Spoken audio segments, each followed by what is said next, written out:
I was thinking about making my first video on the Rooster Teeth subject. I mean, I've got other videos planned, but like my first video where I'm talking about Reddit and the different like things that are going on in the world. And I was planning for like the Rooster Teeth subject to be one of the first things that I cover. Because, I mean, I'm a big fan of YouTube. I've been a fan of YouTube.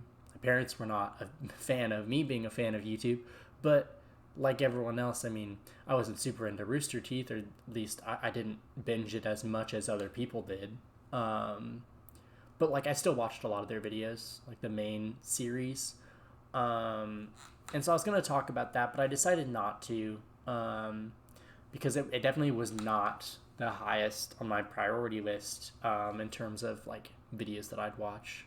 I watched a lot more Minecraft content and stuff like that. I played Halo, but it wasn't really for me. I didn't like it as much as everyone else. I still liked Halo, but um, I ended up not making that video. But I think I'm going to now, only because I see a post on gaming that we'll go ahead and look at here, talking about how Adult Swim games are being removed from sale by Warner Bros.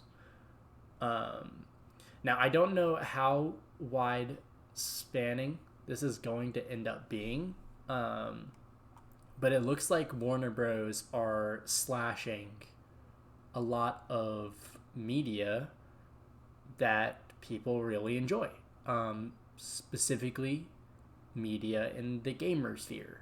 And that's a little bit troubling, obviously, because it seems like the people at Warner Bros.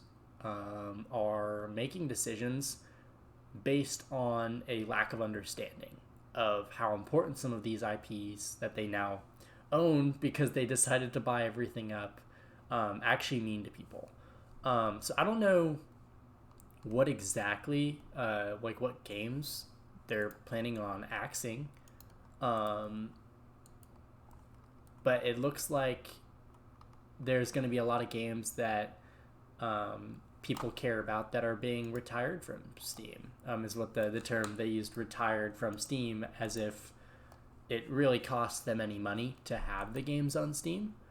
Um, like, let's go through. Um, yeah, it looks like there's someone named Owen Deary. Um, Apologize, I don't know exactly what games. Uh, Looks like he makes a game called Bandcamp, um, which uh, is not going to be on Steam anymore, which I think is pretty frustrating. Sounds like this person put a lot of hard work into making a game, which is now, and like it's a small studio called Small Radios Big Televisions. Um, oh no, Small Radios Big Televisions is the game, and Bandcamp is a. Oh, okay. Bandcamp is like a site for buying the soundtrack for the game. But Small Radios Big Televisions is a game that Warner Bros. Discovery decided they're going to, even though it's been made, and it's being sold on Steam, or was being sold on Steam and PS4, it's just going to be removed. And now no longer will be sold on Steam or PS4 online platforms. Why? Doesn't make any sense. Um, but that's a smaller indie title, which kind of begs the question: what about some different? Ooh, uh, yeah. This was not what I thought it was. Yeah, there's even more. There's a game called Duck Game, who the creator is saying is probably going to get axed. There's Samurai Jack Battle Through Time.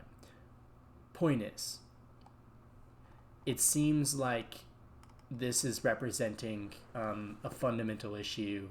Like, because I watched a video about this not too long ago when I was listening to someone else talk about Rooster Teeth. I think it was a Charlie's video.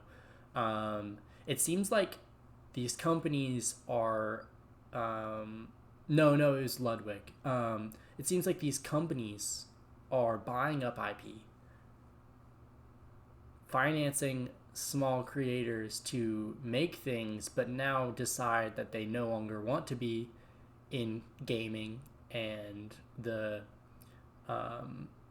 like Generation Z interests. Obviously, some of these are not entirely Gen Z, but it seems like they're just chalking up games for being things that only younger people are interested in, and that's not a market that they really care about upholding, even if it literally doesn't cost them at all to uphold that market. So I don't know what's really going to come of this. I mean, this is breaking news.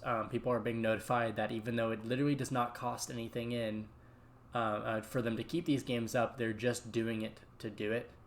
It seems like maybe there's going to be like tax write-offs they can do by pulling these from the market. I don't know how that works. People are talking about that in these Reddit circles, but just seems like this is an instance in which we are now paying for not fighting back against these acquisitions. People are able to own property or intellectual property with no real consequences, and if in 5 years after they bought the IP, they just want to eradicate its existence, they can just do that. Because in a world in which all of our games are digital and all of our media rights are digital, like for soundtracks, for music, for anything, movies, if they decide that they don't want you to have that anymore, they can just destroy your connection to it. And that's pretty frustrating. Hopefully we see the tide turn for this. I don't think that's going to happen. But because, I mean, it's just, there are companies that just own everything and are continuing to acquire more IPs. And so this is, I think, just where it's going to naturally come to, because these companies own too much. In a world in which they own too much and there's no natural competition in the market, they can kind of just get rid of things that they don't want to have anymore, because they now own the competition for their product. And so they have more of an incentive to just make the one product than make multiple products, since they're going to be making all the money. So, I mean, I don't know what will come from this. I don't know whether or not there's anything we can do to stop it, other than holding on to the games that we actually own, and letting people know that we actually do care about these IPs, and we're not going to support them in a world in which they take them away from us. So this is troubling to hear. Hopefully more positive news comes up, but if not, I guess we're just fucked.